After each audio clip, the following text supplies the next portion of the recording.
So today we're here with our artist teacher, Miss Hadaway, and she's an art teacher. She's really wonderful, and today she's gonna talk about her life, how she started. So our first question: what inspired you to be an artist? Oh, good question. Actually, even when I was a little girl, like your age, I mean, you're not a little girl, but when I was maybe fifth grade, sixth grade, seventh grade, that was when I really started thinking that I wanted to be an artist when I grew up. Was there a person, like an artist, a book that you read? Oh, that's a really good question. Um, Actually, I can't think of one, but I remember that when I was in grade school, we used to get to take field trips to the Nelson like you guys did this year. And I always loved the Impressionists like Claude Monet and Vincent van Gogh. And I loved their work so much. And I just loved creating art. When you started, what type of art did you like? Like 3D art? Um, I liked cut paper, like to make masks and things. And I've always liked fancy lettering. I've always liked to do fancy lettering. And just little designs, just little line designs that you could just tuck in the corner of a page if you were, had a little bit of time on your hand. Another question: what college did you go to become an artist? I actually went to Warrensburg. It was called Central Missouri State College when I first went there. And then while I was there working on my art degree, it became a university. It's called UCM now. And that's where I got and from the very first day that I stepped onto campus, I knew I wanted to be an art major, and I knew I wanted to get a degree in art. What are your passions about art? I love to create inspirational kinds of art, like with inspiring words and affirmations built into them, like things that would inspire people if they looked at my art. And when you're doing your art, what do you think of? What am I thinking of? I usually think about the things that I love and the things that I want to create. Most of the art that I do is not representational in that I'm actually looking at something and trying to draw what I'm seeing.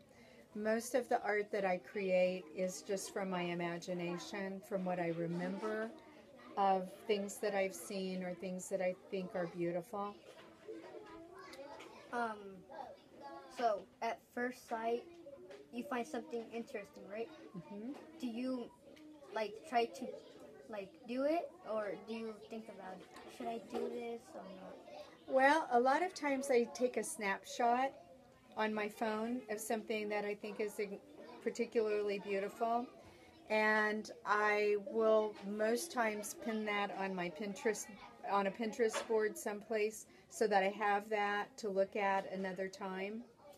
And then sometimes I'll just do a little pencil sketch of it and go back to my Pinterest and kind of, if I'm looking for an inspiration or an idea, if I'm feeling like I want to create something and nothing's really coming to me, I will oftentimes go to my Pinterest boards and look at the things that I've kind of just pinned for, later, ideas later.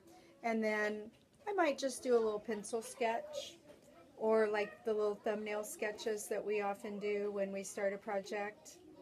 And then it might turn into a painting later because I love watercolor and I love multimedia. I like to maybe start with pen and ink and then maybe add some watercolor and then maybe do some collage fiber or other kinds of paper on top of it. So it's, it just depends on what is inspiring me that day. Um, when, like, what age did you start? I think I always did a lot of drawing. I can remember when I was a little girl, I asked my parents to give me art lessons. And, around Independence at that time, there weren't places that you could really go for art lessons. So I always loved the art time that we had at school. We didn't have an art teacher when I was in grade school. We just had our regular teacher was our art teacher.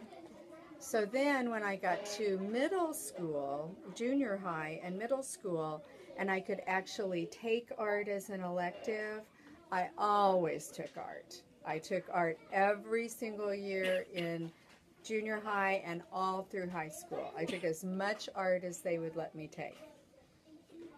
What's your preferred?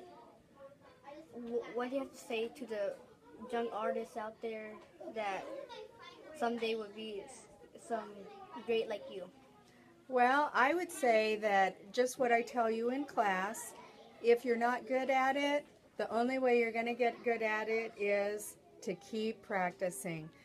You have to do one thing that you love over and over and over again to be really good at it. So when it doesn't matter if it's art or if it's music or if it's sports or if it's math or reading, the only way you get really to be an expert at it is to do it a lot. And it's usually the things that you're willing to put that much time into are the things that really touch your heart and speak to you, and they're the things that you love. And that's why you get really good at the things that you love, because you do them a lot.